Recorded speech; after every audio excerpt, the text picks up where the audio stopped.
आप सभी को मेरी आवाज आ रही है क्या? Income from other sources. हमने इनकम को 4 पार्टीशन में डिवाइड किया था। Income on which which are taxable as per calculation. ठीक है। फिर income on which TDS is not deductible, exempted income और टीडीएस इज डिडक्टेबल। और सही बताऊं तो मेन पॉइंट है टीडीएस इज डिडक्टेबल। मैंने आप सब लोगों को वैसे भी 2 बातें बोली थी कि इस चैप्टर के साथ आपके 2 चैप्टर कंप्लीट होंगे, एक टीडीएस वाला चैप्टर भी फिनिश होगा। तो मेन बात है टीडीएस की थ्योरी की।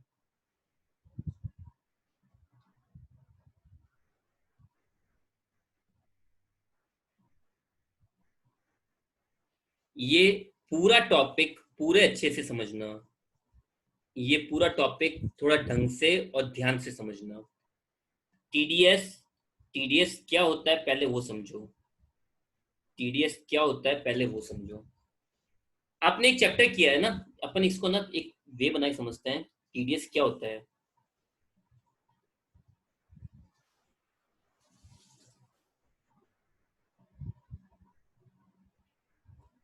तो सुनना, आप लोगों ने अगर आपको याद हो तो एक चैप्टर किया था आईटीसी। आईटीसी में क्या होता था, कुछ याद है? आईटीसी में क्या होता है? तो अगर मैं एक बेसिक चीज बोलूं तो होगा क्या? ए बी को टैक्स देगा, बी गवर्नमेंट को, और गवर्नमेंट वापस किसको दे देगी? ए को। वही चीज वही चीज टीडीएस में भी होता है। टीडीएस की फुल फॉर्म होती है टैक्स डिडक्टेड एट सोर्स। मतलब जो इनकम देने वाला पर्सन है, ठीक है, वही उसका टैक्स वहीं पे डिडक्ट कर लेगा। जो tax tax on such income will be deducted at the point where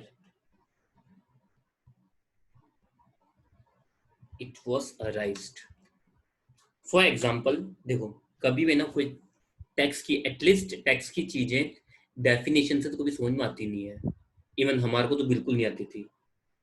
कुछ गिने चुने लोग होते हैं जिनको डेफिनेशन से समझ में आ जाता है, बाकी हमारे को भी डेफिनेशन से कुछ समझ में नहीं आया। हमने तो एग्जाम्पल ही समझे आज तक। और एग्जाम्पल है क्या वो ध्यान से सुनना। एक बात सुनना,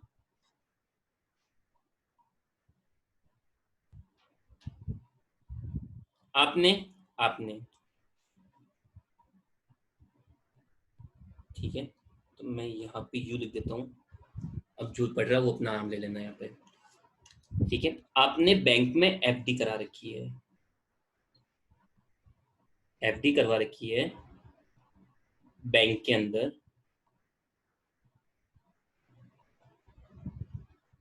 ठीक है, एफडी करा रखी है 5 लाख की एट द रेट ऑफ 10%। तो मुझे बताओ यहाँ पे आपको इंटरेस्ट कितना मिलेगा? FD for 1 year, fix deposit करा रखी है फॉर 1 ईयर। मैं केवल एक एग्जांपल ले रहा हूँ। ठीक है, don't take it in other way, या किसी लिमिट से या किसी अमाउंट से कंपेयर मत करना। मैं केवल और केवल टीटीएस को समझा रहा हूं, तो इसको किसी अमाउंट या लिमिट से अभी कंपेयर मत करना। ठीक है, चलो ये यहाँ पे मैं अमाउंट चेंज कर देता हूँ। आपने 50 लाख की एफडी करा रखी, जिससे इन लिमिट का लफड़ा नहीं आएगा। समझना, आप लोगों ने आईसीआईसीआई बैंक में 50 लाख रुपए की एफडी करवा रखी है। तो at the end of the year आपको इंटरेस्ट कितना मिलेगा बताओ? At the end of the year आप लोगों को इंटरेस्ट कितना मिलेगा?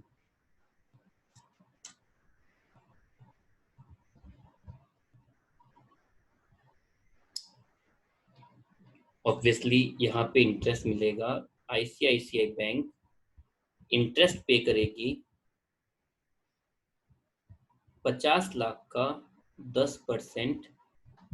ये इंटरेस्ट पेबल है। इंटरेस्ट क्या है? पेबल है। अब होगा क्या, सुनना, सिचुएशन क्या होगी।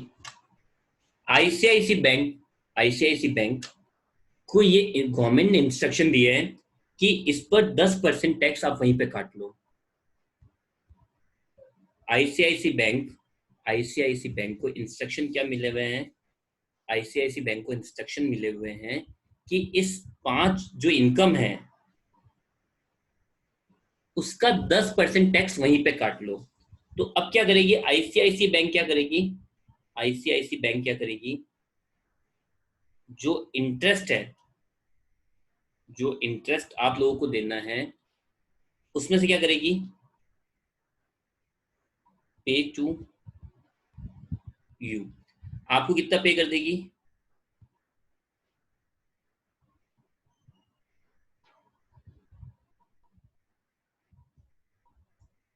आपको पे करेगी 5 लाख का 90%, 4.5 लाख। और paid to government on behalf of you. और गवर्नमेंट को कितना पे कर देगी? 5 लाख का 10%, 50,000। मेरी बात को वापस ढंग से सुनना।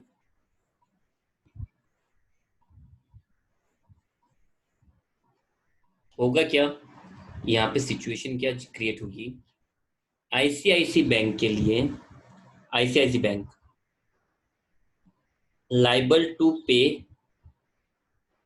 इंटरेस्ट कितना, 50 लाख की एफडी है, उसका 10% मतलब इंटरेस्ट कितना पे करना होगा, 5 लाख का इंटरेस्ट पे।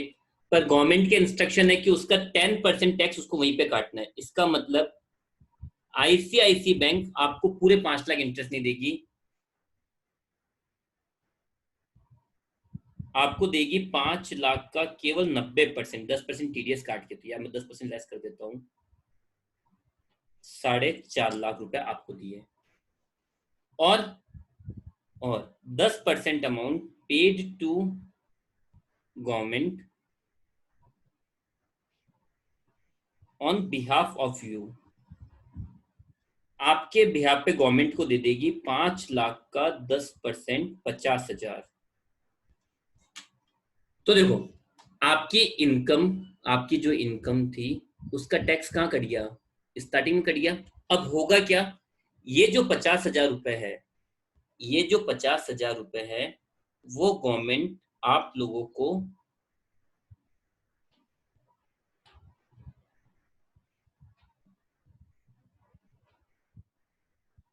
वापस से दे देगी।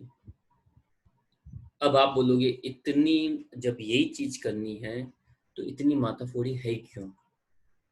जब गवर्नमेंट को वापस घूम के हमें ही देने थे तो इतनी माथाफोड़ी क्यों की? लेकिन आप लोगों को याद हो, आप लोगों को याद हो तो गवर्नमेंट आपको केवल तभी रजिस्टर पे करेगी जब आप लोग एक रजिस्टर्ड टैक्स पेयर हो।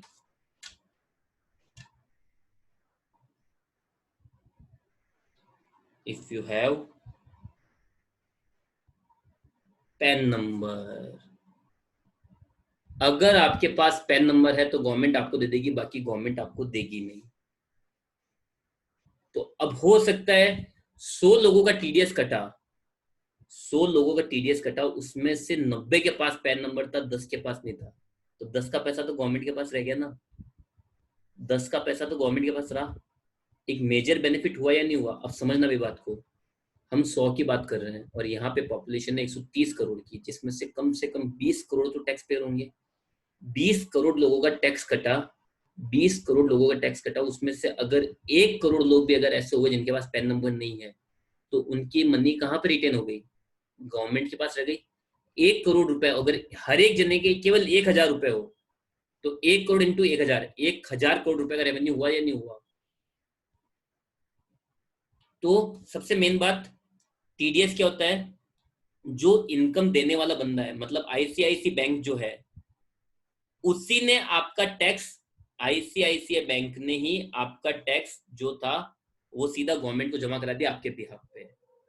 मतलब आपकी इनकम जो थी 5 लाख की, उसका 10% टैक्स वहीं कट गया, गवर्नमेंट के पास जमा हो गया। आपकी इनकम का जो 10% टैक्स था वो वहीं कट गया और गवर्नमेंट के पास जमा हो गया। गवर्नमेंट बिल्कुल सेफ जोन में।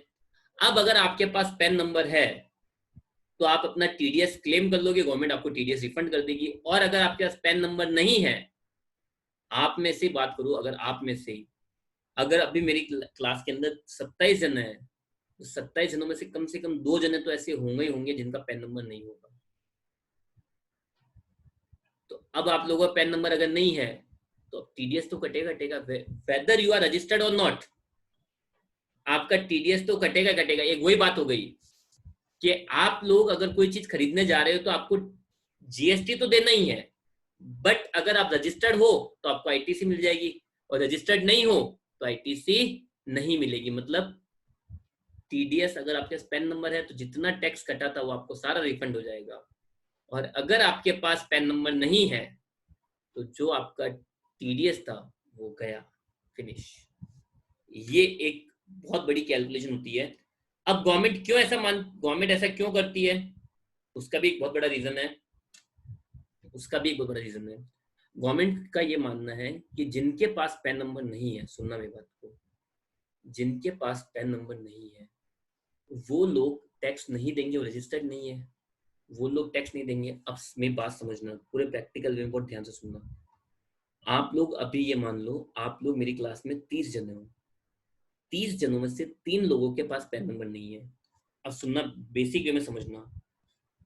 मैं एक बैंक हूं जिसे इंटरेस्ट देना है आप 30 लोगों को, मैंने आप 30 लोगों को, एक वे समझना, मैंने इंटरेस्ट पे कर दिया आप 30 के 30 लोगों को।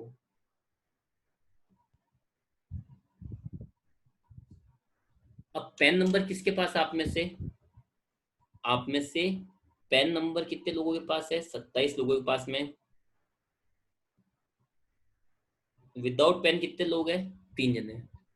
पैन नंबर है मतलब आप रजिस्टर्ड हो, मतलब टैक्स पेयर्स कितने हुए? 27।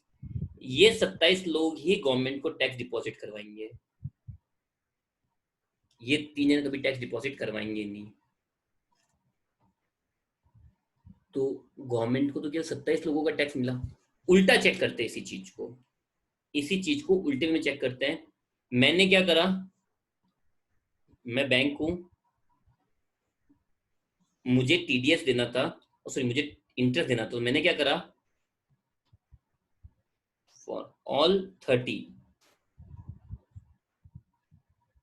टीडीएस दे दिया, टैक्स काट के गवर्नमेंट को दे दिया, टीडीएस के टैक्स मैंने गवर्नमेंट को दे दिया पूरे 30 का, और बाकी जो अमाउंट थी,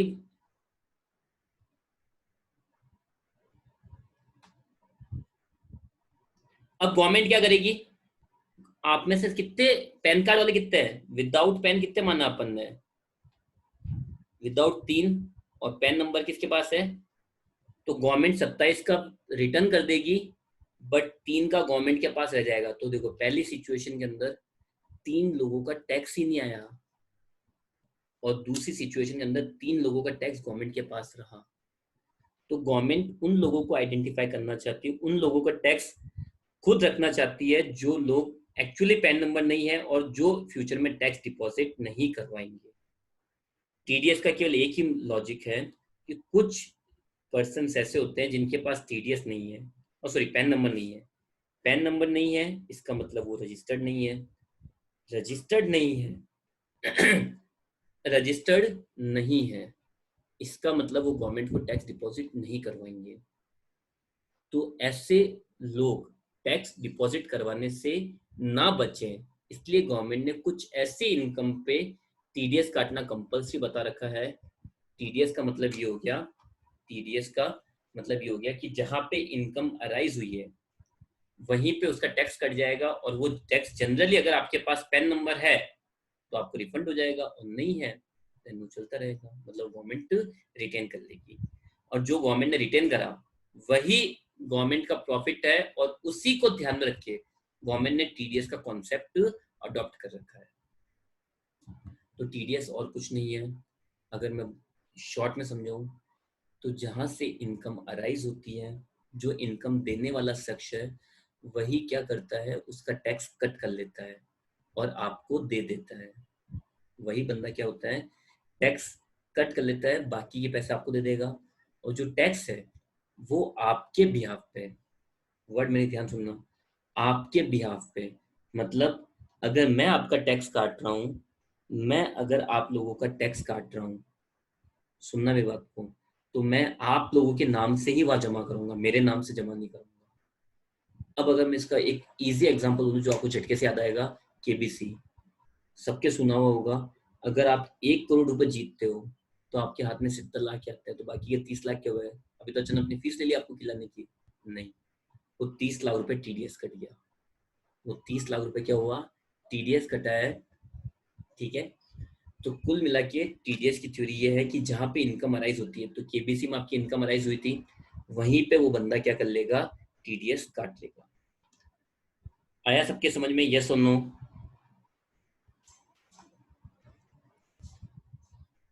टीडीएस का मार्जिन केवल एक ही है, एक ही लाइन में समझाऊंगा यस मैं। सर।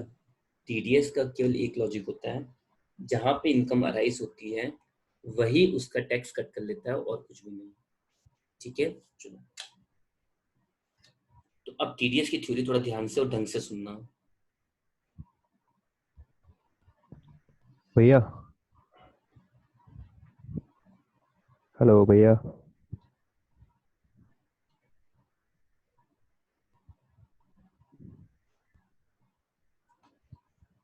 सबसे पहले ये ध्यान रखो कि कौन कौन टीडीएस काट सकता है और कौन कौन टीडीएस नहीं काट सकता है। तो सबसे पहले तो ये लेते हैं, दो फॉर्मेट बनाते हैं।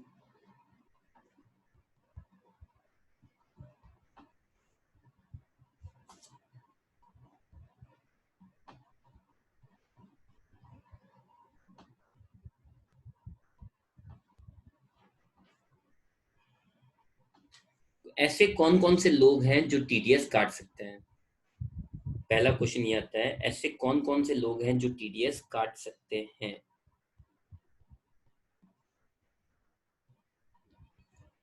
ऐसे कौन कौन से लोग हैं जो टीडीएस काट सकते हैं? तो सुनना और समझना। पहला,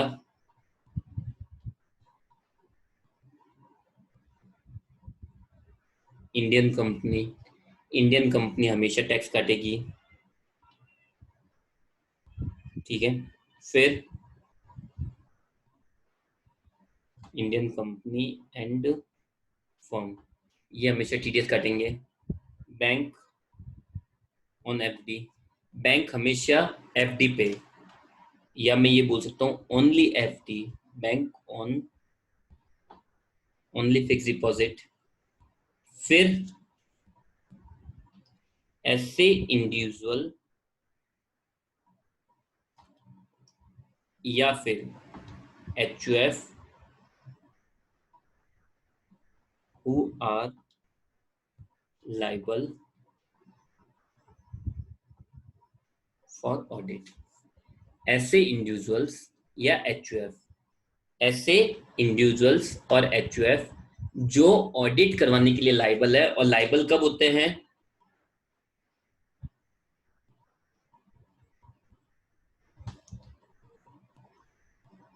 there turnover is more than 1 crore. अगर उनका टर्नओवर 1 करोड़ या उससे ज्यादा है तो वो लोग ऑडिट करवाने के लिए लाइबल होंगे। तो देखो, टीडीएस कौन कौन काट सकता है? पहला, किस किस के पास पावर है? अब मैं बैठे बैठे ना, चलो मैं मन हो रहा है टीडीएस काटने, काट लेते हैं, और आपको क्या पता चलेगा अगला टीडीएस का? तो देखो, पहला, कोई भी इंडियन कंपनी या फर्म टीडीएस काटेगी। बैंक, बैंक केवल एफडी पे टीडीएस काट सकती है, बाकी पे नहीं। फिर इंडिविजुअल और एचयूएफ, केवल वही इंडिविजुअल एचयूएफ टीडीएस काट सकते हैं जो ऑडिट करवाने के लिए लाइबल है, केवल वही इंडिविजुअल्स और एचयूएफ टीडीएस काटेंगे जो ऑडिट करवाने के लिए लाइबल है, और लाइबल कब होंगे, जब उनका टर्नओवर 1 करोड़ से ज्यादा होगा। मतलब अगर ऑडिट के लिए लाइबल नहीं है या टर्नओवर 1 करोड़ से कम है तो वो लोग टीडीएस नहीं काट सकते। तो इससे हमारा सेकंड क्वेश्चन बन गया।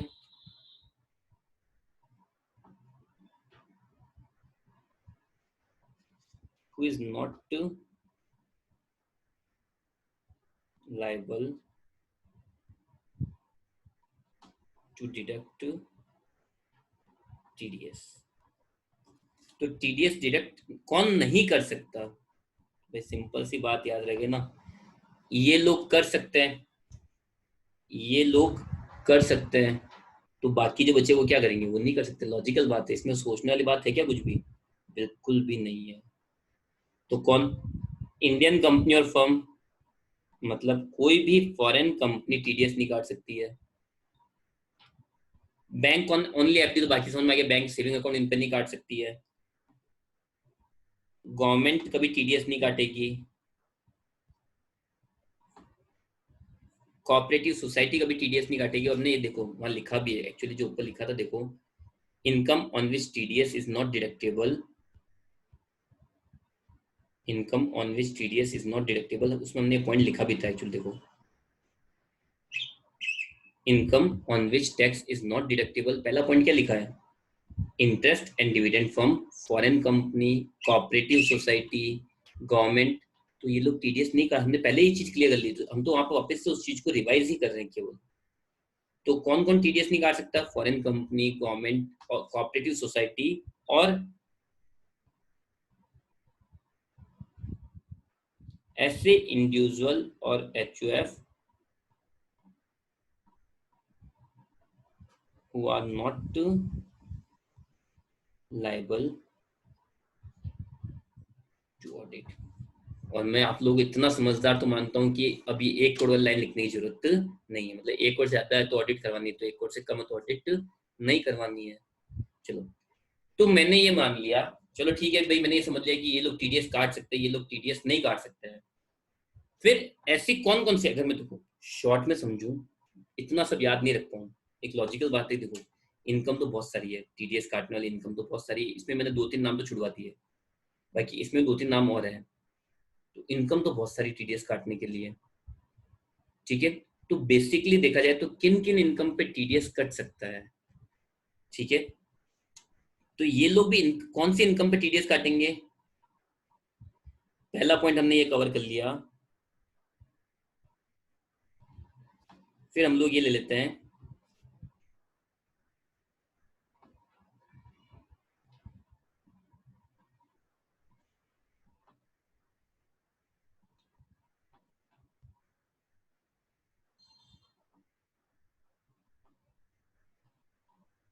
ऐसी इनकम जिन पे टीडीएस कट सकता है।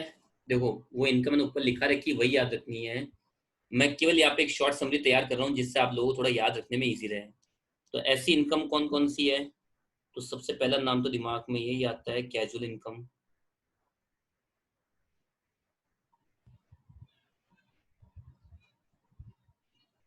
Interest, commission and brokerage. Professional fees, वहां पे एक वर्ड लिखना भूल गया था मैं वापस से उस दिन भी। प्रोफेशनल फीस के अंदर ही एक और वर्ड आता है, रॉयल्टी। रॉयल्टी भी प्रोफेशनल फीस का पार्ट होती है। प्रोफेशनल फीस मतलब आपको कोई एक्स्ट्रा नॉलेज है, उस नॉलेज के कारण आप कुछ भी ले रहे हो, तो professional fees, royalty, technical fees वगैरह वगैरह। तो कुल मिला के देखो, casual incomes, interest, commission and brokerage, professional fees, इन सब के ऊपर टीडीएस कटता है। शॉर्ट में अगर मैं रेट भी याद करा दूं, शॉर्ट में अगर रेट समझा दूं मैं, तो टीडीएस इस पे कटता है 30%, इंटरेस्ट पे कटता है 10%, कमीशन पे कटता है 5%, और रॉयल्टी वगैरह पे भी कटता है 30%। लिमिट तो आपको याद रखनी पड़ेगी, ठीक है। फिर 2%, 1% वाले भी है, पर हाँ मेरे हिसाब से वो एग्जाम बहुत रेयर चांसेस में आते हैं। मैं बीकॉम को पॉइंट नहीं बना रहा हूँ, सीएमए को पॉइंट बना रहा हूँ, बीकॉम में तो आता ही नहीं है, ठीक है। देखो ऊपर जो लिखा है वो आपको याद करना है, ये केवल एक शॉर्ट समरी, थोड़ा बहुत कच्चा पक्का याद रह जाए, ठीक है। तो चलो, पहला टीडीएस, टीडीएस मतलब जो हेलो भैया। इनकम अराइज हो रही है वहीं हेलो। से उसका टैक्स कट जाएगा, ठीक है। तो कौन टैक्स काट सकता है?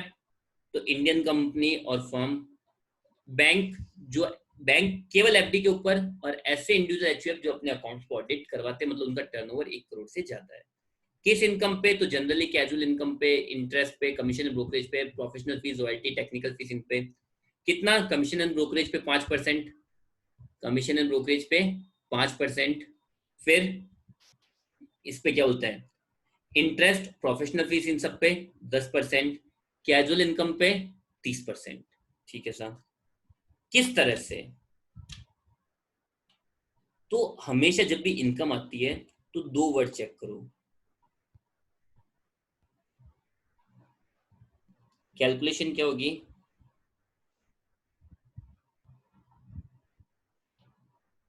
अगर आपको इनकम के साथ में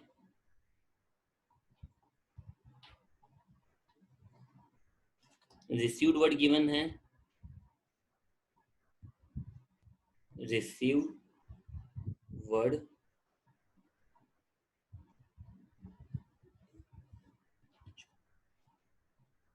calculation of such income on which TDS is deductible. तो देखो,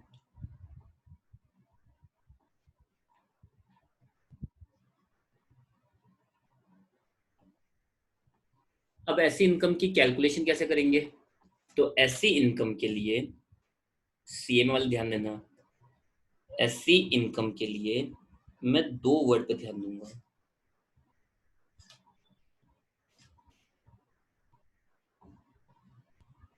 received word is given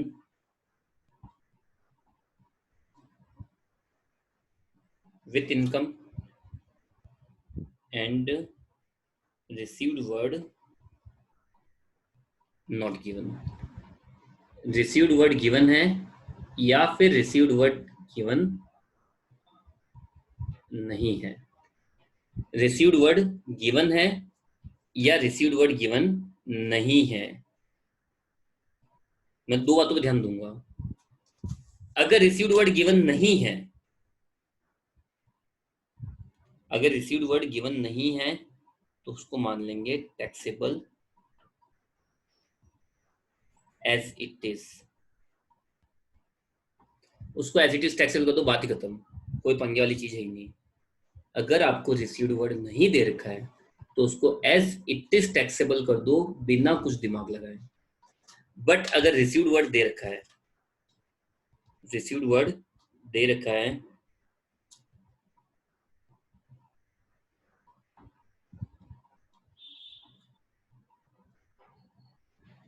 तो उस इनकम को ग्रॉसअप करेंगे। ग्रॉसअप कैसे? फॉर एग्जाम्पल, मैं एक चीज समझाता हूँ। आपने केबीसी से 1 करोड़ रुपए जीते हैं, आपको मिलेंगे कितने? रिसीव्ड कितने होंगे? आंसर दो, फटाफट से आंसर देना, टाइम कम है, आंसर फास्ट देना। कितने रुपए रिसीव होंगे आप लोगों को?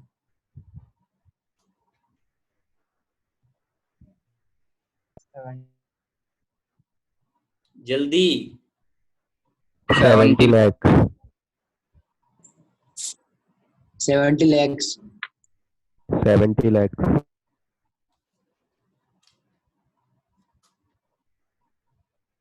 आप लोगों को कितने रुपए रिसीव होंगे? 70 लाख। इसका मतलब क्या हुआ? इसका मतलब क्या हुआ? जैसे ही मैंने रिसीव्ड वर्ड की बात की, इसका मतलब टीडीएस डिडक्टेड है। जैसे ही मैंने टीडीएस वर्ड, मैंने जैसे ही रिसीव्ड वर्ड की बात की, रिसीव्ड वर्ड मतलब 70 लाख ही मिले, इसका मतलब 30% टीडीएस कट गया। और हमेशा जो टैक्स लगता है वो लगता है ग्रॉस अमाउंट के ऊपर। तो 70 लाख किसके बराबर हुआ? 70% के बराबर, तो 100 के बराबर लेके जाऊंगा। तो ग्रॉसअप करने का मतलब होता है उस इनकम को 100 के बराबर लेके जाना। ग्रॉसअप करने का मतलब क्या होता है? उस इनकम को 100 के बराबर लेके जाना है। तो कैसे? ये कैलकुलेशन कैसे हो जाएगी? इनकम मतलब received amount divided by 100 minus rate into 100। लेकिन यहाँ पे कैलकुलेशन खत्म नहीं हुई है मेरे दोस्त, अभी तो बाकी है। क्या? यहाँ पे हम लोग उसको दो पार्ट में चेक करेंगे।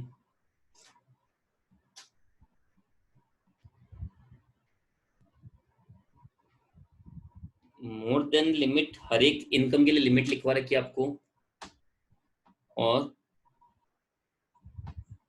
लेस देन या इक्वल टू लिमिट। जो ग्रॉस्ड अप अमाउंट है, जो ग्रॉस्ड अप अमाउंट है वो लिमिट से ज्यादा है, जो ग्रॉस्ड अप अमाउंट है वो लिमिट से क्या है, ज्यादा है, तो क्या होगा, taxable is equal to gross amount. और अगर लिमिट से कम है या लिमिट के बराबर है तो टैक्सेबल होगी हमेशा रिसीव अमाउंट। तो सुनना और समझना ध्यान से, आई रिपीट, तो ध्यान से ढंग से समझना ना।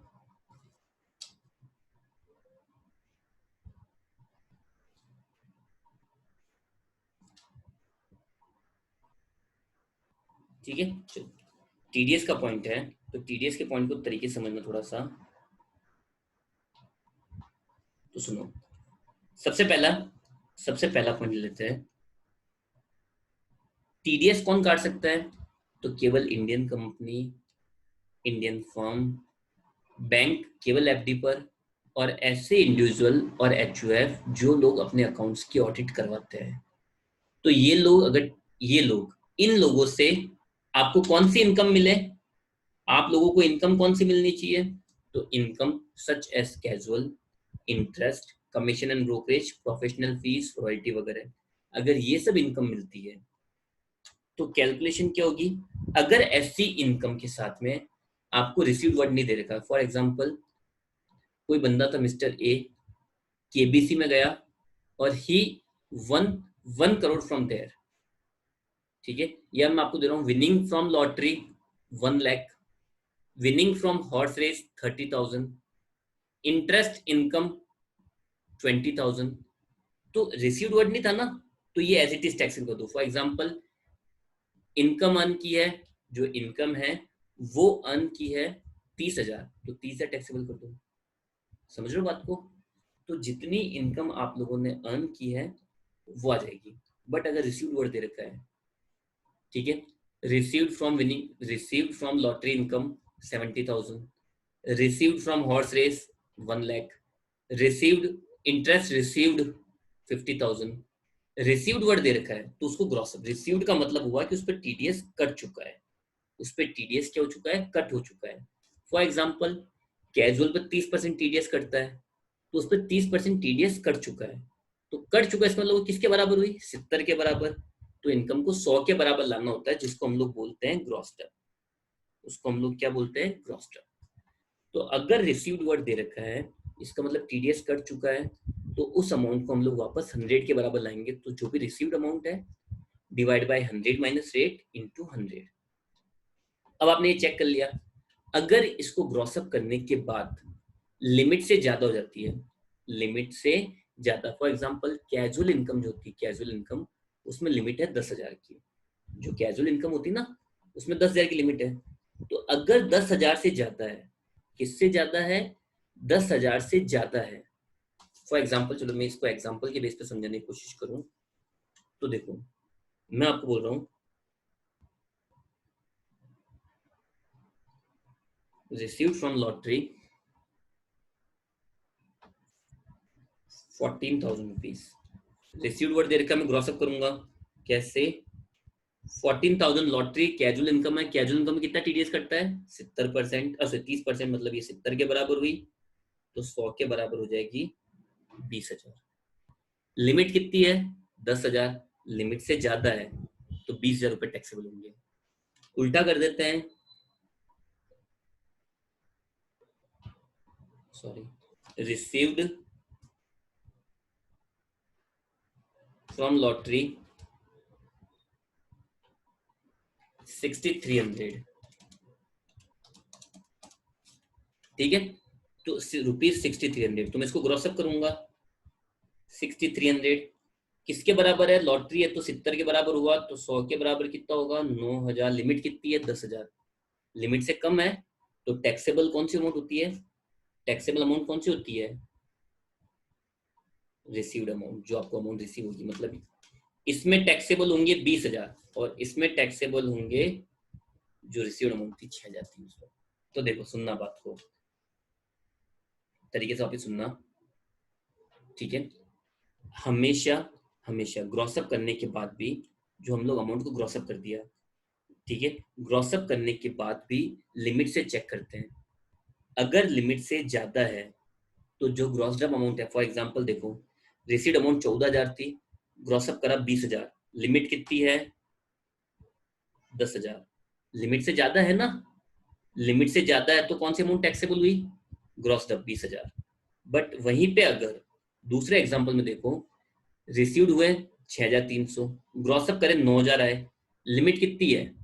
लिमिट कितनी है? 10,000। 10,000 से कम है ना ये देखो, ये 10,000 से कम है, ज्यादा है? कम है। कम है तो टैक्सेबल क्या होती है? Received amount. तो टैक्सेबल क्या होगी? Received amount. होप कि आप लोगों को समझ में आया है।